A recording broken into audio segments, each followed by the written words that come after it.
So the other day, I was watching my own old videos because, you know, it's always nice to catch up with your favorite YouTuber. And I started to feel as though over time, some of the magic has been disappearing from my channel. And I mean, it's still fantastic, obviously, but there's definitely a little some missing.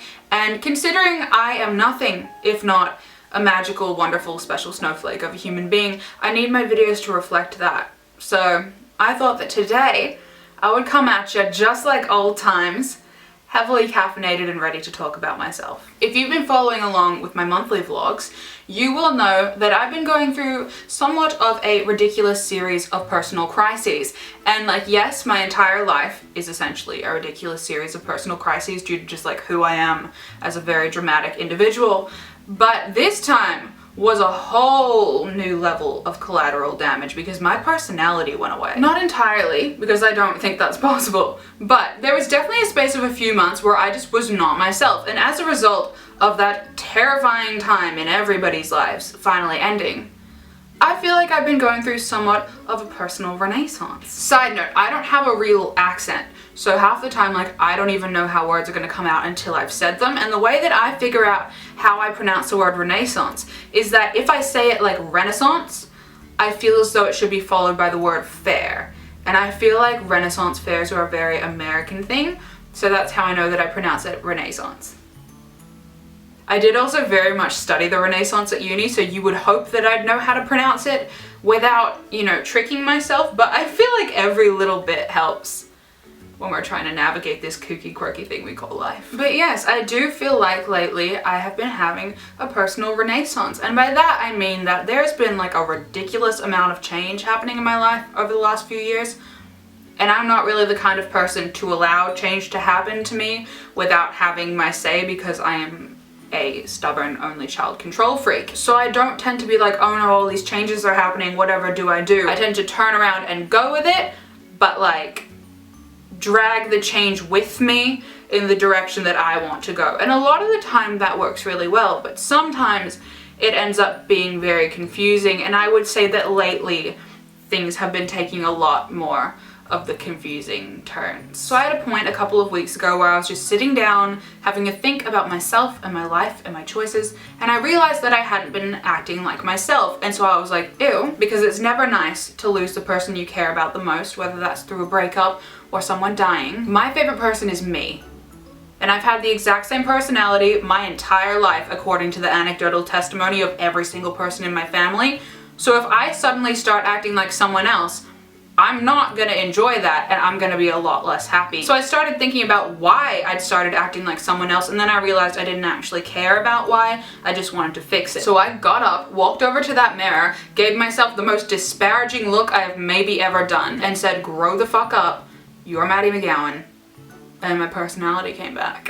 With the return of my personality, the moon cult has also come soaring back into my life. If you're not aware of the moon cult, first of all, you should probably be following me on Twitter, and secondly, it is something that my flatmate Fiona and I accidentally created about 18 months ago that quickly became a very real and very concerning central part of our lives. When we first moved in together, people who knew both of us were slightly concerned, but that was just because they thought that we would never sleep or would give each other bad advice about boys. Nope, we ended up making a moon cult and are now into a whole plethora of occult related theories and practices, and I'm pretty happy about it, not gonna lie.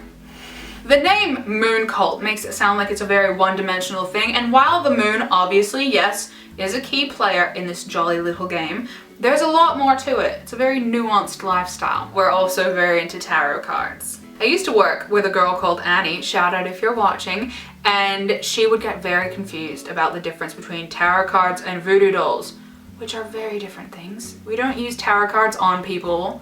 We don't use them to predict the future. I just use them as the basis around which I plan my life and actions. So, much more normal. Tarot cards, much like everything else to do with the moon cult. Should I just do a moon cult 101 video? Like, would you watch that? Because I love telling people about the moon cult. I told everyone in my old work about positive visualization, which obviously we are also into.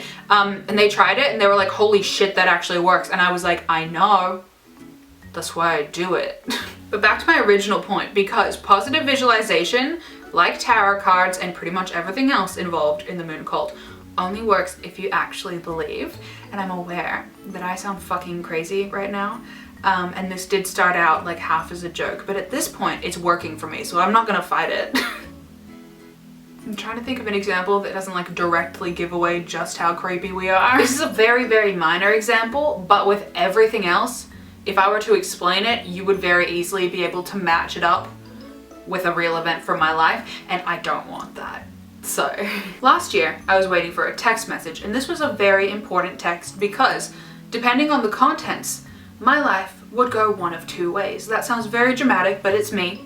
So everything is. And I'd been waiting for this message for about 24 hours. So being me, I was very, very bored of waiting. I was feeling very impatient, but I couldn't just text this person and be like, so what's your answer? Because that's crazy.